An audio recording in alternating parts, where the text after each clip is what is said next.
Meaning of goddaughter. Goddaughter. Goddaughter.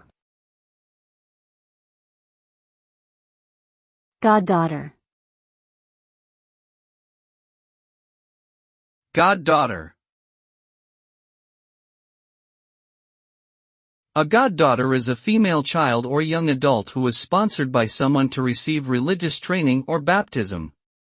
This sponsor, typically a godparent, becomes the child's godmother or godfather. The role of a godparent extends beyond being present during religious ceremonies, and they are often expected to offer guidance, support, and even financial assistance throughout the child's life. In many cultures, the relationship between a godparent and godchild is considered an important and meaningful bond.